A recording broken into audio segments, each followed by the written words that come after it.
There's a new movie that just dropped over the weekend called Ballerina, and it's not a direct continuation of the John Wick movies. It's more of like a spin-off of the franchise. Now, this new movie, it actually takes place after John Wick 3 and before John Wick 4. So if I were you, I recommend watching John Wick 3 just because some of the characters from that movie, they do show up in this new movie Ballerina, like Winston, the director, the concierge, and of course John Wick himself makes a cameo in this film. Now, before I continue, I just want to say rest in peace to Lance Reddick because apparently this was his last movie before he passed away.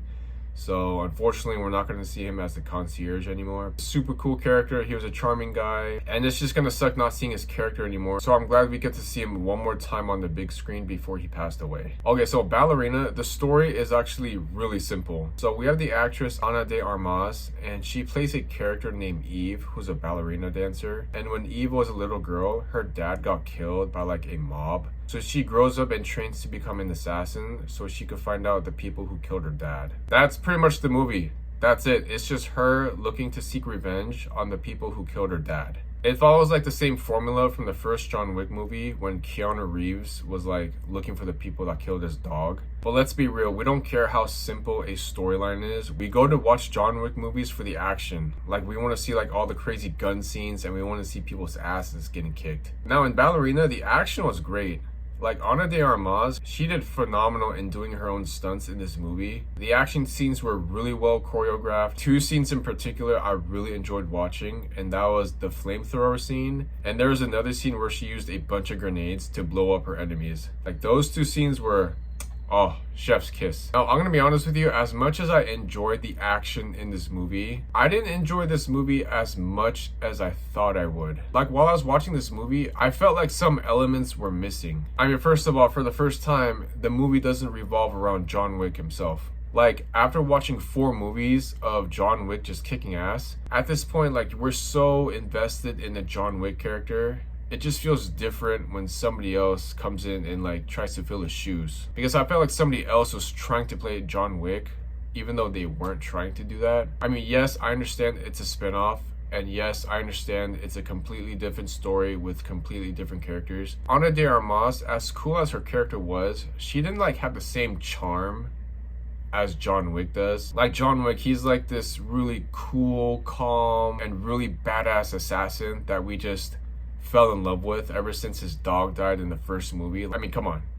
Like, that all hit us pretty hard. I mean, can you really blame a guy for going after the people who killed his dog? I would have done the same thing if my dog got killed. The death of John Wick's dog actually hit me harder than the death of Eve's dad. I mean, yeah, it sucks that her dad died. And you know, Eve, as badass as her character was, I just wasn't like emotionally invested in her. Like, I didn't really care about her at all. And speaking of emotions, what I really thought that this movie was lacking was the emotional connections that John Wick had made with other characters. Like, he was close to Winston, he was close to even the concierge. The first 4 movies, they're all there for each other, and there were scenes where they always helped each other out.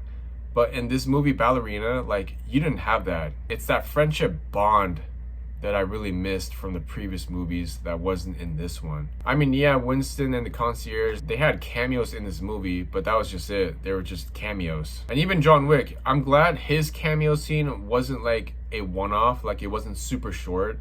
Like, he actually had a big scene like towards the end of the movie. So I was at least happy to see John Wick come back. I think the main problem was I was expecting Ballerina to be so much like the previous John Wick movies that when it wasn't, I ended up being disappointed. Again, yes, I understand that this was a spin-off movie, but they did put the John Wick title in the title. You know, like John Wick presents Ballerina. If they took out the John Wick name from the title, it honestly would have been just another action movie to me. Do I recommend this movie? If you're a big fan of John Wick, I would go watch it just to see like the characters from the previous movie show up. Now, don't get me wrong, the action scenes in Ballerina, again, they're totally badass. Like, they're really, really fun to watch. Although I will admit, I love the action scenes from the previous John Wicks a lot more. I feel like the choreography was a lot more crisp and clean in the previous John Wick films. And after watching Ballerina, I would honestly rank it like my least favorite John Wick film. just because of all the reasons that I just mentioned earlier. But again, if you love the John Wick universe, it wouldn't go hurt to go watch this film. Just don't expect it to be exactly like John Wick. Now, it was confirmed that Keanu Reeves will return for John Wick 5. Now, honestly, I don't know how they're gonna pull that off. It could be another spin-off movie before his character died in John Wick 4. But you know what, who gives a shit? As long as John Wick comes back and we get to see a lot more action scenes out of him, like,